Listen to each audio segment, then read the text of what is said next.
Hi everyone. Our tutorial this week for Module 3, we're going to be focusing on publishing student writing. And much like last week, I've added to the Google Slides that we were using to house some of the information and the resources that I shared. So part 2 will focus on publishing student writing, as I mentioned before. And I guess, reflecting on this and thinking about publishing and what publishing truly means. I've learned through my teaching career and through publishing student writing that creating that authentic audience really is a powerful and impactful experience. But how do we get to that publishable state for student writing? That really is the big question. And there are a lot of different options out there. Obviously, grade level will matter here. Um, your devices and the what you have access to, that will matter as well. But the big question is, what different options do you currently give students to publish their writing? So we're going to take that, we're going to look at some resources, and then you're going to have some time to actually play around with some of these resources this week. First and foremost, what you could do is publish your Google Docs. So, having students create folders or, facilitating the course through Google Classroom and then having students have a folder for all their writing, especially if they're using Google Docs throughout their entire school career, whether that's they're starting at 5th grade or 7th grade or 9th grade. Having all those published, having all their published writing in one spot is really an excellent idea. And then there'd be the ability to share individually or get the shareable link to a folder and then share that out. That's a really powerful and easy way to share student writing in Google Docs. Very simple. Another thing now that Google Docs has added an expiration date on a folder. So say you have a semester-long writing project and you want students to share out their writing examples.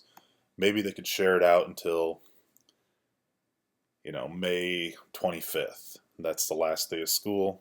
So anyone that was had viewing rights to their information could see it for that long, and then they could set the expiration date. Self-publishing, especially self-publishing fiction. This is really interesting to me. A couple years ago, I was introduced to Wattpad, and Wattpad became an excellent vehicle for a lot of my students that wanted to publish some fiction, wanted a place where they could create a community with other writers. They could give feedback to other writers. Wattpad worked really well for that. Wattpad is probably for your secondary students. I wouldn't necessarily use it below middle school. But if you haven't used Wattpad before, you haven't seen what it's all about, go on there and check out some of the writing examples and see how the process works, because there are some excellent features to that.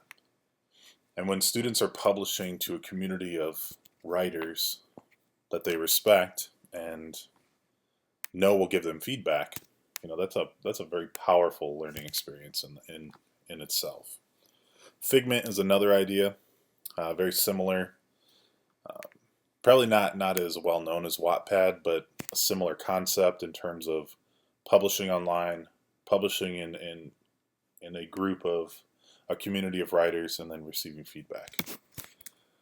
Blogging, nothing new necessarily, but the idea of using Blogger or Seesaw or something that Richard Byrne has shared.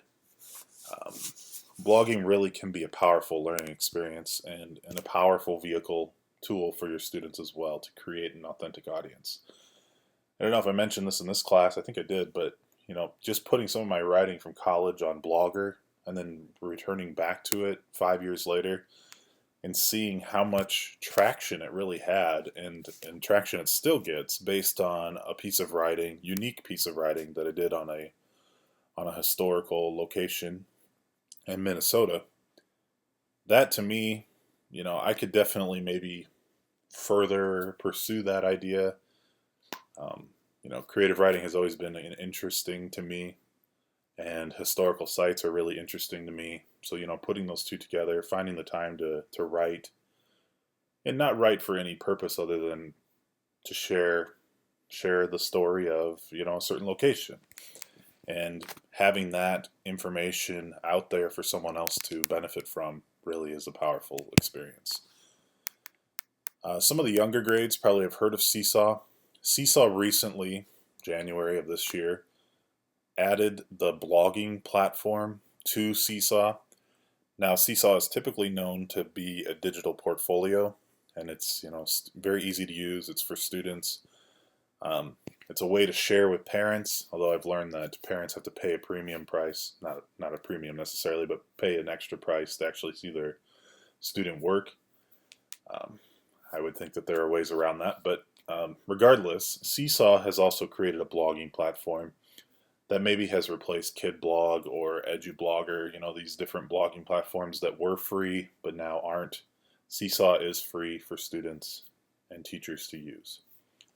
And if you want some more ideas, Blogger is free as long as you have the GAF account. You don't have to worry about terms of service if you are under the GAF, the Google Apps for Education framework, which, if you're a school that uses Google Apps for Education, even down to maybe, second grade, third grade, maybe even down to kindergarten. Some districts do use GAF all the way down to kindergarten and give students access to email or just Google Drive. But Blogger might not necessarily be turned on for those grade levels, but regardless, if you wanted a free blogging platform, Blogger could be used very easily for that. Richard Byrne has some other ideas here, and he goes through the comparison as far as price, what device it can be used on, and who could administer it, and all that information if you'd like to look at that.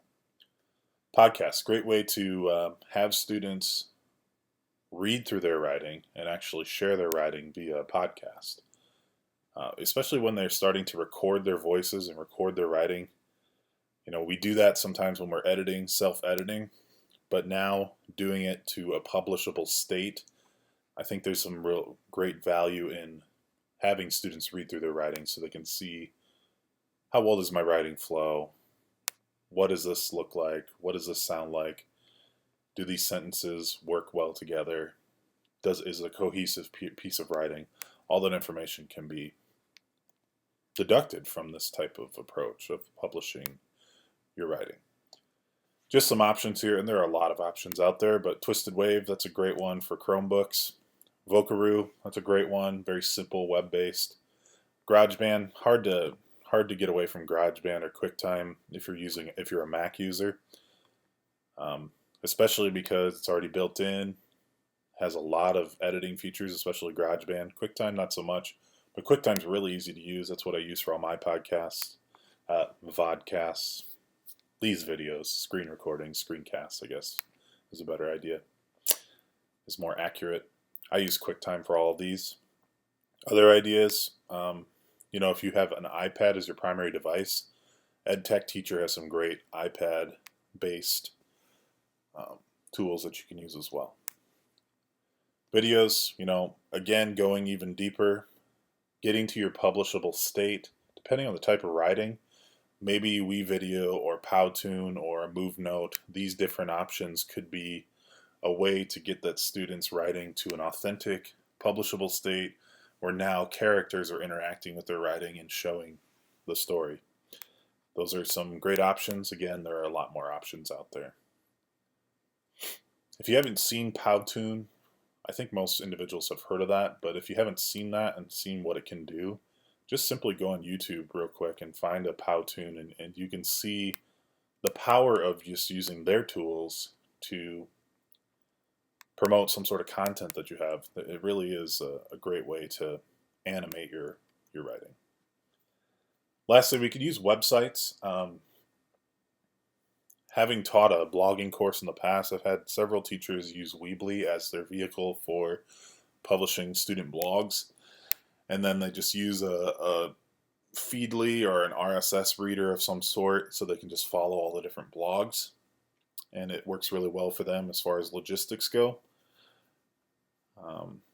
Wix has a built-in blogging feature, and it's really easy to use and it's free to use. And then Google Sites, obviously if you're a GAF school, Google Apps for Education school, using Google Sites to publish your different writings. It's a great way to house everything together. And, beyond Blogger, it's a great way to add a lot of different elements to the writing, not just the blog per se, but you could add visuals, you could add the writing, you could add videos, you could house everything in your Google site. So your writing experience goes beyond the page, if you will. That's it for this week. There is more to come. Publishing student writing, these are just some great ideas to start with. There are definitely a lot of ideas out there. I was going to focus on some writing projects. I know NPR has had some projects in the past, National Public Radio, but there's a lot of those examples out there as well. I think maybe just focusing holistically on the different options and then giving you the opportunity to dig deeper really is probably a better approach. Thank you.